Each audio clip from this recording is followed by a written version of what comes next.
Halo teman-teman, hari ini kita akan membahas salah satu saham yang hari ini menjadi top gainers meskipun hari ini banyak sekali saham yang merah karena memang IHSG juga hari ini juga cukup merah sih. Mereka merupakan top gainers, yakni adalah Trimitra, Propetindo, TBK dengan kode emiten LAND atau kita panggil aja LAND. Dari namanya aja kita udah tahu bahwa mereka memiliki tanah. Biasanya tanah itu akan dibangun properti dan itulah yang dilakukan oleh LAND ini. Bergerak di bidang properti di tengah-tengah membangkitnya gairah masyarakat untuk memberi properti tentu saja menjadi kabar baik bagi LAND ini sendiri. Terbukti hari ini mereka naik sampai 21%.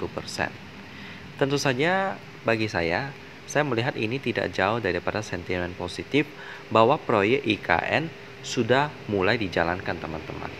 Kita lihat berita bagaimana Bapak Presiden kita, Bapak Jokowi, melakukan tradisi, kalau tidak salah itu yaitu mensatukan antara air dan tanah untuk memulai proyek ibu kota kita yang baru yang nantinya akan dibangun di Kalimantan Timur teman-teman.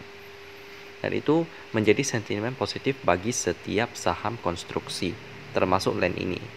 Ya, kemungkinan LAND ini memiliki beberapa hektar tanah ya, memiliki beberapa hektar land yang berada di Kalimantan Timur sehingga saham mereka bisa naik sebesar ini. Meskipun mereka itu berkantor pusat di Tangerang. Saya tidak tahu ya, mungkin ada tanah beberapa hektar di Kalimantan Timur yang menjadi sentimen positif bagi LAND ini sendiri. Kita akan membahas sama-sama tentang LAND ini. Tentang sejarah daripada LAND ini, mereka didirikan pada tahun 2012, yakni sebagai pembangun atau kontraktor rumah premium di Jakarta Selatan.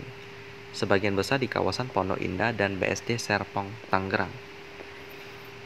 Kalau kita lihat bidang usaha yang ditekuni LAND ini, maka seharusnya di masa-masa tahun 2022 di mana pemerintah memberikan insentif untuk meringankan pajak daripada rumah sehingga perumahan yang valuasinya di taraf tertentu akan diberikan keringanan pajak sampai misalnya nggak ada pajak, misalnya 0%. Lalu dari bank juga memberikan berbagai promo-promo menarik dari program KPR mereka.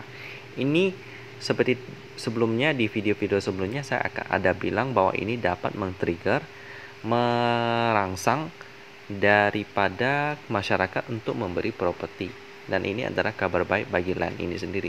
Jadi saya melihat bahwa prospek properti pada tahun-tahun ke depan juga akan cukup menarik. Tentu saja ini ekonomi harus lebih stabil karena banyak sekali isu-isu peperangan di Rusia dan Ukraina yang itu menghentikan laju ekonomi sekali lagi, memperlambat dan melesukan laju ekonomi. Dan tentu saja semoga aja ini dapat diselesaikan, didamaikan dengan baik teman-teman.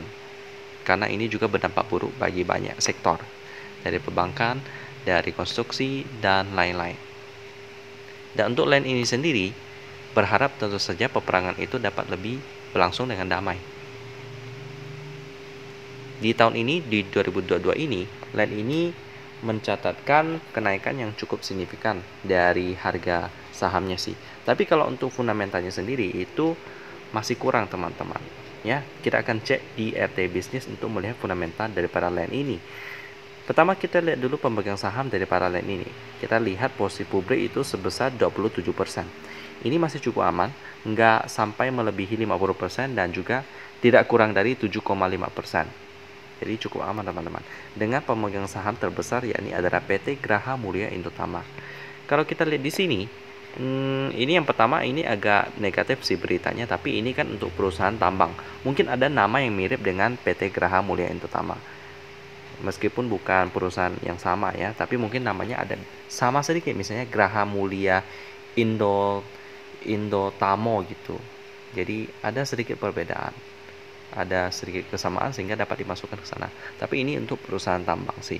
Kemungkinan untuk yang bidang batu bara yang sebelumnya pernah disuspend oleh pemerintah pengeksporannya karena memang mereka tidak memenuhi DMO, daripada batu bara, domestic market obligation, di mana mereka harusnya hasil tambang mereka 25% itu dijual kepada Indonesia dengan harga yang lebih murah.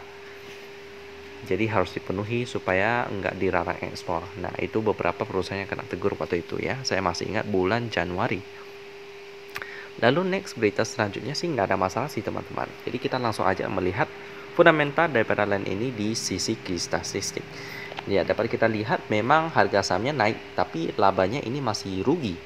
Jadi memang kurang menarik sih teman-teman ya. Kita lihat di sini di sisi fundamental operating profitnya masih ada, tapi sampai di net profit itu udah minus. Lalu dengan PER-nya pasti minus, PBV-nya 0,4. PBV-nya masih murah, tapi memang saham ini masih belum terlalu cuan. Dengan operating profit margin cukup tebal sebesar 48%, tapi tidak cukup untuk mencatatkan net profit margin, yakni minus 34%. Dengan current ratio-nya cukup aman, 125%, jadi keuangannya sehat, cuman mungkin masih belum terlalu cuan ya. Kita ingat kembali bahwa ini masih tahap-tahap pemulihan bagi sektor properti, termasuk land ini sendiri.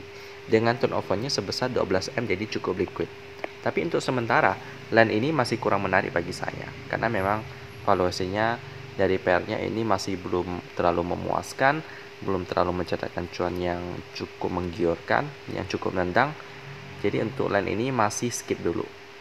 Demikian tentang pembahasan land, perusahaan properti yang mendapatkan sentimen positif daripada pembangunan ibu kota baru kita.